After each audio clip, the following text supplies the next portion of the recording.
If you dig deep into the archaeology of this channel, you will find my bones.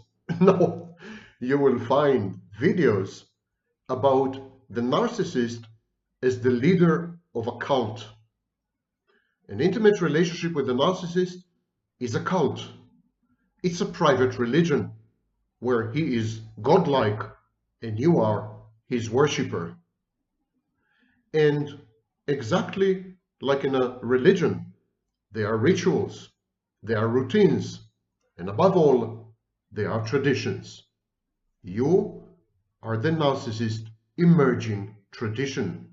The longer you stay in the relationship, the longer you collude in the shared fantasy, the longer you fulfill your role, the less you deviate and diverge from your snapshot, introject in the narcissist's mind, the more you become a tradition. The role of tradition in the narcissist shared fantasy is very critical. The narcissist expects you to behave predictably in a stable way and manner across the lifespan of the relationship. Only the narcissist is entitled to introduce unpredictability, capriciousness, arbitrariness, indeterminacy, and uncertainty into your relationship. You do not possess this right, and if you dare, you will be devalued and discarded. A long-forgotten genius by the name of Anthony Giddens was the first to describe the role of traditions in the emergence of a coherent self. He postulated that traditions in the past helped people to find their self-identity. And today, in the absence of functioning tradition, everyone is scrambling for themselves. Everyone is coming up and conjuring a narrative self. Everyone is creating his or her own tradition. The narcissist is no different. He doesn't possess an ego. He doesn't have a constellated, integrated self. Like everyone else, he has self-states, but unlike everyone else, these self-states are largely dissociated. You are the glue who is holding the narcissist together. And you're holding the narcissist together by being you on a consistent basis. But not the real you, the idealized you. You're an internal object in the narcissist's mind. That's where you belong. That's where you function. You don't exist out there. There's no perception of an external object. Today we're going to discuss an intriguing concept by Anthony Giddens, first suggested in the 1990s when I started my work on narcissism. And this is the concept of the reflexive self. The reflexive self is very respondent to traditions and cults and religion and rituals. Now, following this introduction, you're going to be submerged into the icy waters of socio-psychology. Anthony Giddens was only one of its proponents. Aaron Beck, Zygmunt Bauman were others. I also recommend that before you watch this video, you go to another video that I've made 2 days ago about ontological insecurity, narcissist's inability to trust people, inability to trust himself, and inability to trust the world. Ontological insecurity. Should you listen to this first video, the current video would be much easier to comprehend.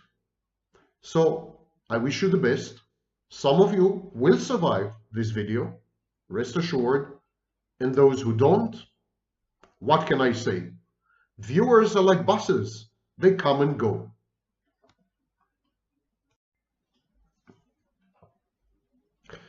Yesterday, I analyzed the concept of ontological insecurity, first proposed by Anthony Giddens. But ontological insecurity is only one component in a much bigger body of work. First of all, I recommend that you watch yesterday's video on ontological insecurity before you watch this one. Anthony Giddens, who was a sociologist, had proposed a whole theory of identity self-formation and how they are embedded or reactive to an environment, the environment. So, in a way, his work was the equivalent of Freud's work dozens of years earlier. And today we're going to discuss yet another concept of Anthony Giddens, and that is the concept of reflexive self. Reflexivity has been described in psychology long before Anthony Giddens. Giddens was a British sociologist, and he worked during the 1990s. But reflexivity has been described in the literature decades before. It is the human capability or human tendency to turn attention to internalize or redirect consciousness back upon oneself. Introspection is a form of reflexivity. It's as if you look inwards, as if you place yourself in your own field of view and then observe yourself from the outside. The human capability of turning the attention of consciousness back upon itself, says the Encyclopedia of Identity, being aware of the fact that we are aware, thinking about thinking, or more mundanely, perhaps providing accounts of ourselves, who we are. While reflexivity has been around long before Giddens, the concept of reflexive self was developed most extensively by him. But he was preceded by others, such as Margaret Archer, Zygmunt Bauman, and Ulrich Beck. They have approached reflexivity in different ways, not the same, but still it's an integral part of their work. Reflexivity is a crucial concept, but it is very controversial, both in psychology and in sociology, and in the intersection of these two sciences, social psychology, especially social psychology of identity. Now, Giddens and others perceived that there are changes to the relationship between social structures and the way people experience themselves intimately. Long before Giddens and others, even Freud realized, Adler, Freud, Jung, others, they've all realized that interacting with other people, object relations, are crucial to the formation of a sense of self, of a self-identity. Much later in the 60s, many British scholars, such as Gundry and Fairbairn and Winnicott and others, have suggested that what we call the self is actually the intersection of multiple interactions with other people. The self, therefore, is not a unitary, immutable entity, but is a reflection of relational dynamics. So, Giddens' work on reflexivity relied on a very long tradition of believing that our actions within social structures, upon social structures, and with others, these activities, these actions, choices, decisions, and interactions put together form what we call, euphemistically perhaps, the self. Giddens' model of selfhood consisted of three components: the unconscious, the practical consciousness, and self-reflexivity. The unconscious is, of course, of primary importance in almost all modern psychological theories. I'm not talking about behaviorism and experimental psychology. I'm talking about psychodynamic theories. In all of them, the unconscious is critical for the development of self-identity, because basic trust and ontological security reside essentially and mostly in the unconscious. Again, I recommend that you watch the video about ontological insecurity, which I posted yesterday. The experience of what Erickson called the basic trust at the unconscious level in infancy provides the individual with a secure orientation towards the world, towards others, and ultimately towards himself. And this protects the individual from engulfment and from other threats to identity.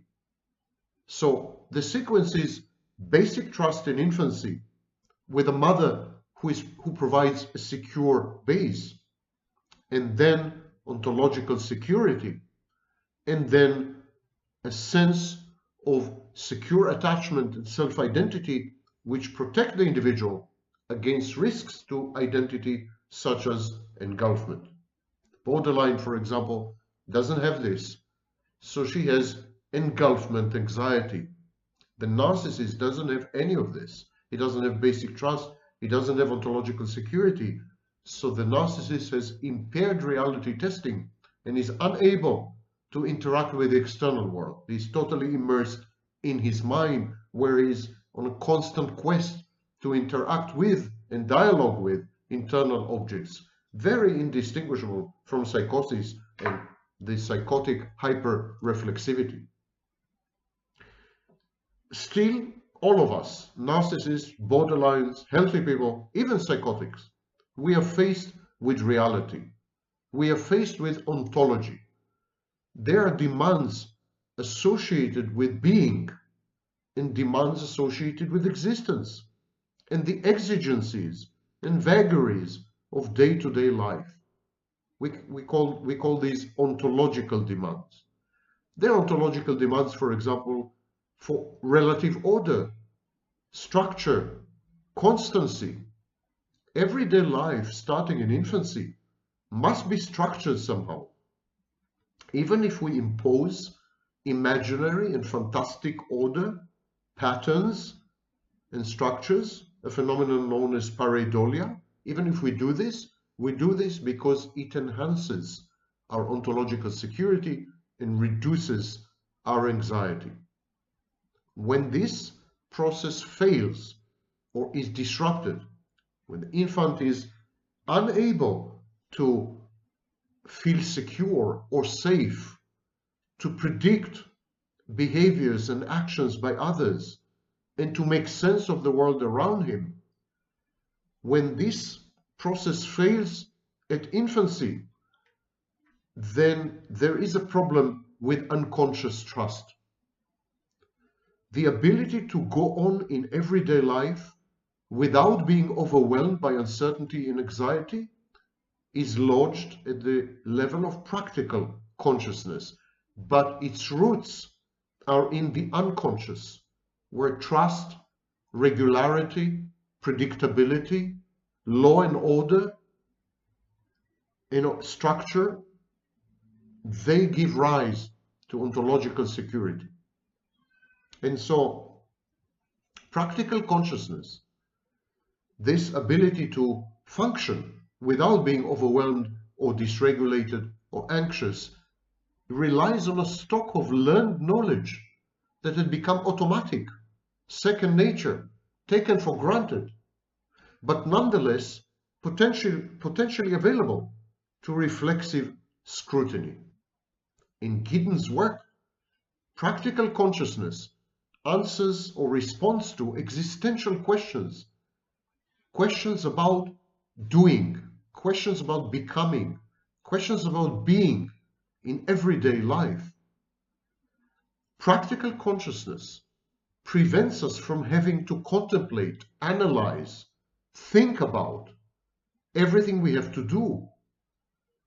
Our actions and decisions and choices do not have to be pored over and contemplated at the level of reflexive awareness, because we have this high infrastructure of experience. And so Giddens' major contribution, I think, was not in describing the reflexive self, not really in dealing with the unconscious.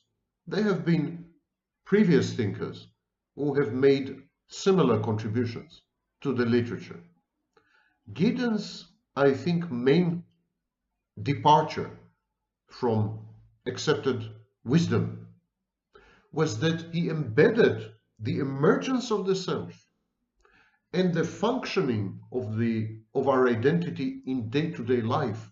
He embedded them in context, in traditions.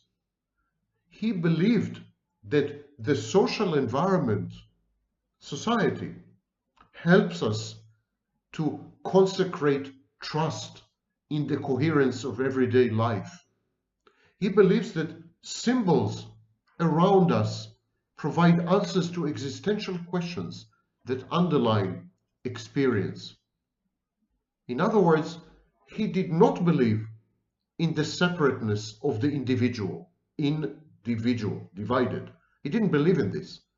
He thought we are all so deeply integrated and enmeshed in life, even on a day-to-day basis, that we are indistinguishable from our environment and context. And this was his major contribution. The success of practical consciousness in his work has to do with defending the self against overwhelming anxiety, and it is dependent on the viability of traditions. Traditions allow subjectivity, a relatively unquestioned passage through the trials and tribulations and vicissitudes of life. And so, in his work, an aspect of self-identity is reflexivity, and reflexivity is understood by him to be a universal human capacity. Any awareness of the self as a self, in some form, is by definition a reflexive act, a reflexive feat. Reflexive awareness is the universal vehicle through which we constitute our identities, and then we maintain, preserve, buttress, and protect our identities, ourselves. We sustain awareness of the self as a distinct and propertied entity via reflexivity. So reflexivity is the precondition for self-identity through the lifespan. And here Giddens makes a leap, an intellectual leap. He says you can't be truly reflexive, and you can't maintain a stable sense of self-identity throughout life if you are not embedded in some tradition. He made a distinction between traditional pre-modern societies and post-traditional, postmodern, and modern societies. Self-reflexivity is ubiquitous in Giddens' work, and it's a universal, almost reflexive behavior. That's why it's self-reflexivity, it's reflexive.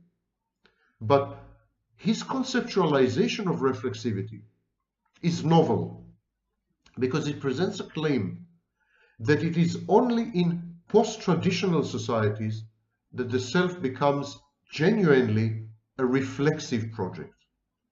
So Giddens's position was that post-traditional societies force us into extreme reflexivity, a reflexivity that can easily deteriorate and become deleterious, self-defeating, and self-destructive, dysfunctional reflexivity. And this rests on an account of the nature of recent social changes and the impact they have upon his tripartite model of the self. Giddens described social change as a decisive break with tradition. He claims that traditions once provided people with fairly rigid and temporally constant points through which to navigate the sense of self, and in this way they facilitated self-reflexivity, but within fairly narrow existential parameters. They sort of channeled self-reflexivity. Tradition was a channel through which self-reflexivity was allowed to flow. It couldn't overflow the channel.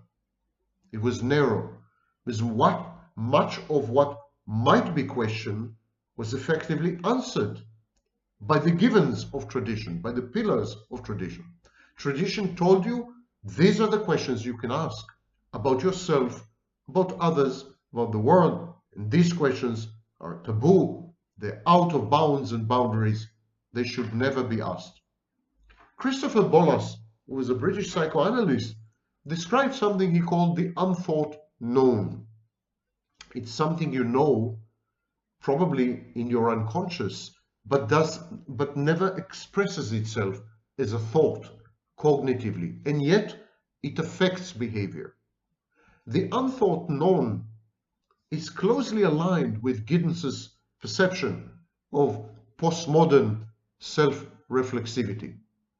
And so traditions dictate the boundaries of the unthought known, if you wish. They allow for self-reflexivity, but within strict parameters and only in highly specific ways. The prescriptive nature and proscriptive nature of traditional rituals, routines, beliefs, values, this was largely under researched. There was no questioning of these things because they were taken as a given. They were taken as background noise. But actually what happens is that these traditions combine forcefully with a localized experience. And so each region, each country, each place in the world has its own traditions, which are localized. And these traditions give rise and bind experiences into a sense of identity. Giddens, I mentioned Giddens, Beck, many others, suggested that the past pre-modern societies extended almost until the end of the Second World War. Before the Second World War, there have been, of course, modern society. There has been modernity, but modernity was wedded to traditions. And these traditions emanated from the Enlightenment, which is a period, a philosophical movement beginning in the 18th century, mainly in Europe. Enlightenment was associated with the rise of rational discourse, scientific thinking and methodology, political ideologies such as democracy, republicanism, and liberalism. And while modernity has erupted on the scene after the Industrial Revolution, well over 150 years ago, it was still shackled and chained and channeled within Enlightenment traditions.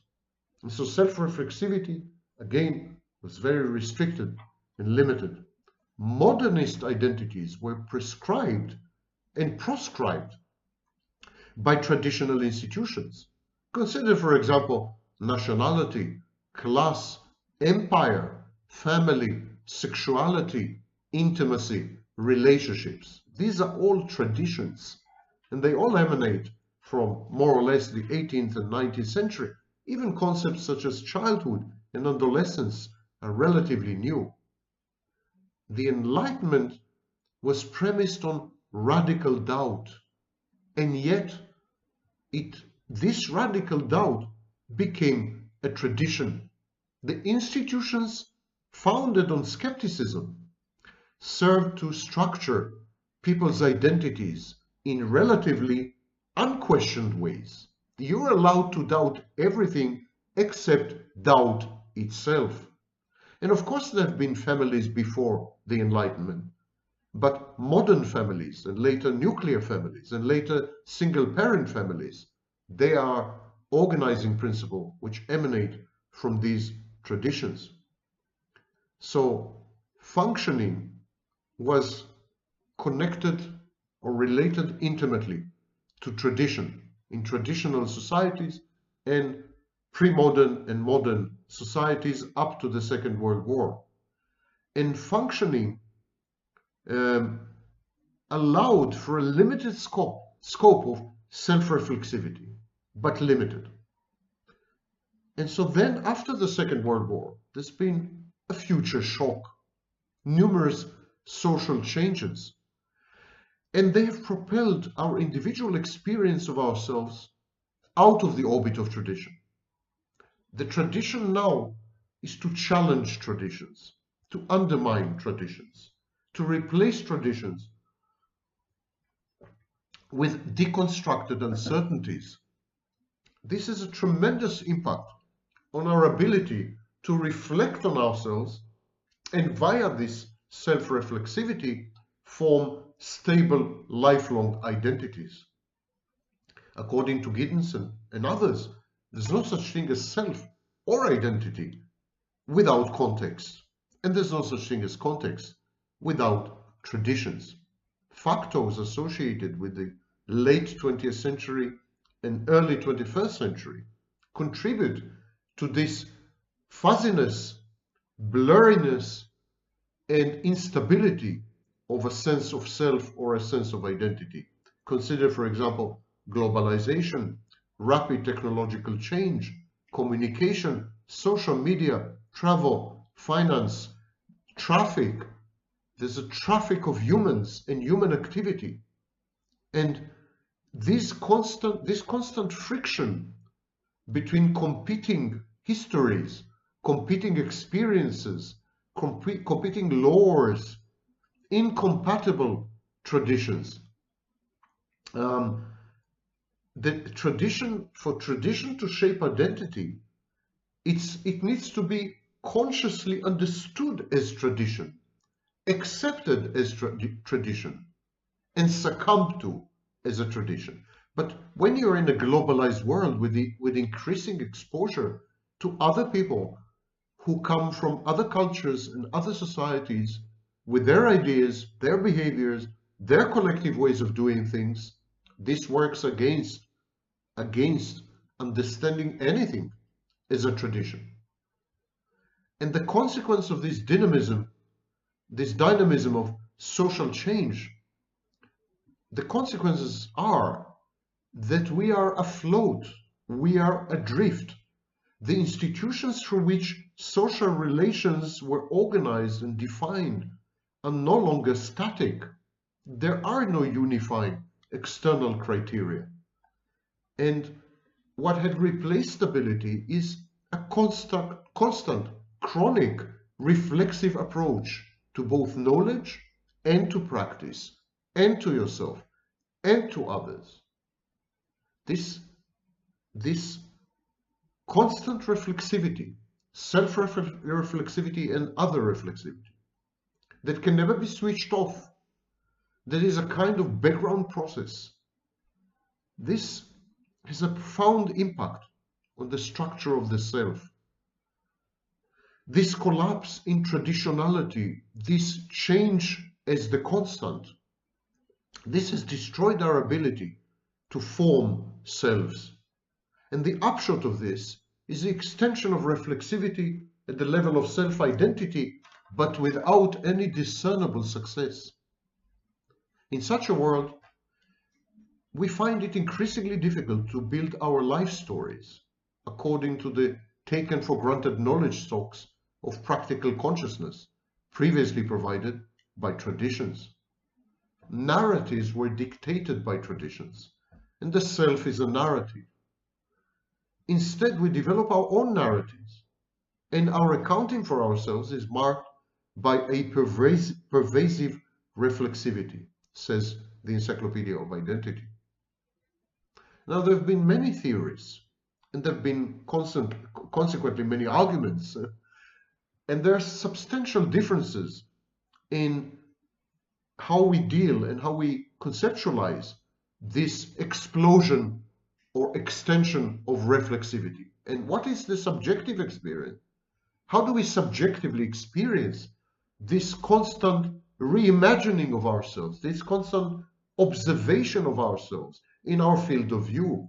Social media is just a technological way of expressing this out of control self-reflexivity. We need to It's as if we need to behold ourselves to believe that we still exist. If for some reason we are not seen, either by ourselves or by others, we feel annulled. We feel that we had vanished and disappeared.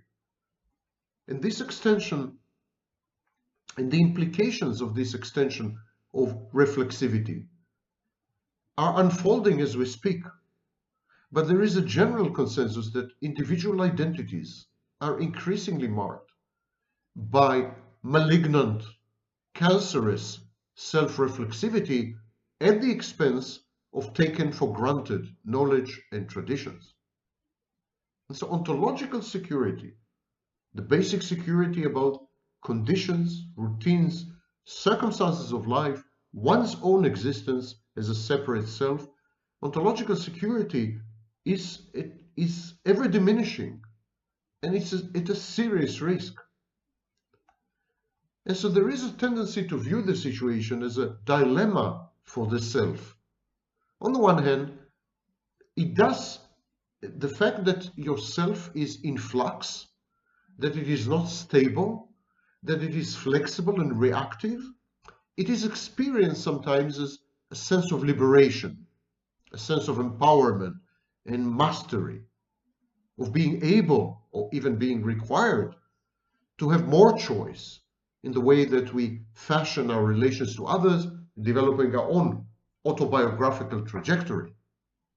So I personally believe that this empowerment is the outcome of cognitive dissonance. We feel so uncertain, we feel so insecure that we are lying to ourselves by becoming grandiose. We are telling ourselves delusionally that we are more powerful, that we are empowered, that we are omnipotent in effect, because we now own the ability to fashion and sculpt and structure our self-identity out of nothing. We are godlike. It's creation all over again. It's Genesis. Each and every one of us, not bound by any traditions, can now foster and engender a self that befits one's own preferences, priorities, predilections, proclivities, emotions, fears, hopes, wishes, and so on. And so this power to shape yourself is perceived as divine and is sought after by an increasingly more narcissistic population. But on the other hand, this very situation and this very undisputed newly acquired capabilities to self-reflect and self-form, self-structure, self-become, these new powers, they're fraught with anxiety and uncertainty. And this anxiety and uncertainty stretch well into the unconscious, because constancy and permanence of the world out there, constancy and permanence of relationships with object permanence, object constancy, they are prerequisites, they're preconditions for basic trust. And if you cannot trust, what are you left with? What are you left with but desperate improvisation in a world that is increasingly perceived as more and more hostile, less and less amenable to accommodate your needs, including deeper psychological needs? What are you left with but a paranoid mindset, persecutory delusions and ideation? For Giddens, the balance is tipped toward the positive, because Giddens said that we can increasingly establish the character of our identity through reflexivity and reflexively made choices. He said there's an emergence of the reflexive project of the self. Giddens, Beck, Bauman, they all pursued the conceptualization of reflexivity theoretically rather than empirically. And so when these ideas of new self-empowerment in a world governed by humans who had become gods. When these ideas were put into the test, empirically investigated in studies, the role of reflexivity in contemporary identities has started to gain momentum as a legitimate research project. There have been numerous studies now based on structured interview data, and they've offered some qualified support to the claim that self-reflexivity is the contemporary organizing principle of identities. There's been even a strong case that social structures still underpin identities in different ways, feeding into some aspects of the critical reception with which claims of extended self-reflexivity have been greeted. But these empirical studies did not delve into the subjective experience of shaping oneself. This power granted to us to reflect upon ourselves and thereby form ourselves, make ourselves become. This power comes with enormous and daunting responsibilities, as Jean-Paul Sartre has observed.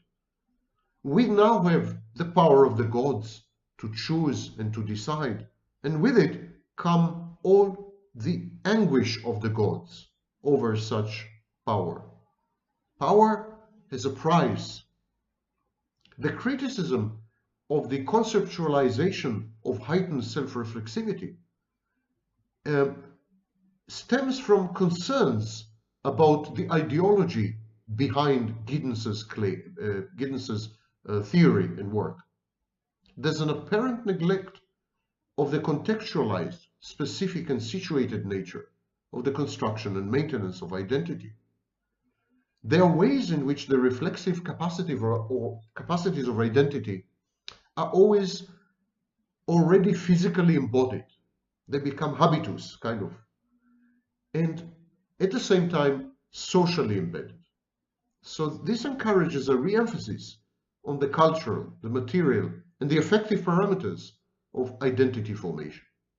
In short, this new project of self-discovery may be more wishful thinking than actual.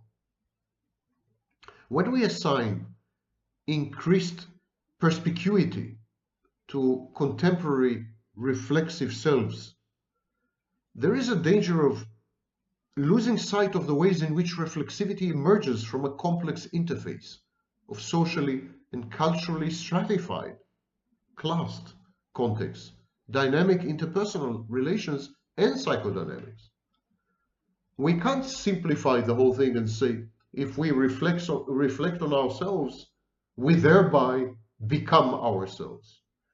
Because there are numerous other stakeholders at play, not the least of which is other dynamics, psychological dynamics inside ourselves and our introjects, but also social players and structures, institutions, contexts and environments. They're all participants in our self-formation and identity formation.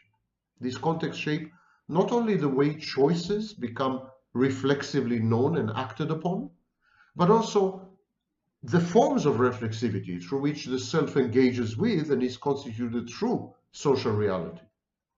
So the structural basis for the differentiation of reflexivity seem to emerge out of much more nuanced symptoms of social changes.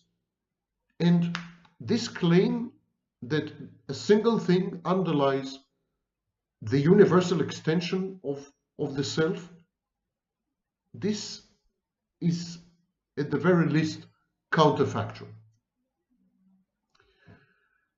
And so these are the pro and con arguments with regards to Giddens's work. He opened our eyes to the way traditions and societies help to form the self, but then he kind of bought into the ideology that it's great to be released from these traditions and societies and to shape ourselves the way we choose. as a project.